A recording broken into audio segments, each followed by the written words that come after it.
Hello everyone, আসসালামু আলাইকুম।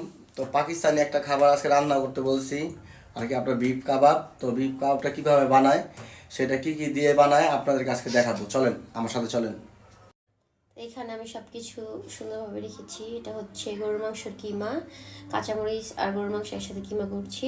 আর এখানে হচ্ছে পেঁয়াজ কুচি, ধনিয়া পাতা কুচি, টমেটো কুচি, এখানে হচ্ছে সামান্য আদা রসুন বাটা। এখন এগুলো দিয়ে আর একটু লবণ দাও। এই যে লবণ দিয়ে এখন দিলাম। দেখলে নিলে লবণ দিল, তো এখন সবগুলো মিশিয়ে ফেলবে।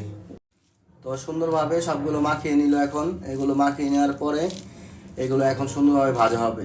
হ্যাঁ, তো ভাজার পরে কেমন হয় সেটা আপনাদেরকে দেখাচ্ছি। তো দেখেন, একটু তেল দিয়ে দিব। তো এতটুকুতে হবে, যেহেতু পেন, তো তেল একটু কমই লাগবে।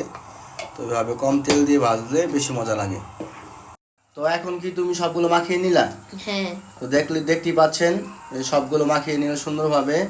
এখন এগুলো ভাজা হবে। তো তেলটা গরম হয়ে গেছে, এখন দিয়ে দিচ্ছি সাবু সুন্দরভাবে কাবাবের ডোটা।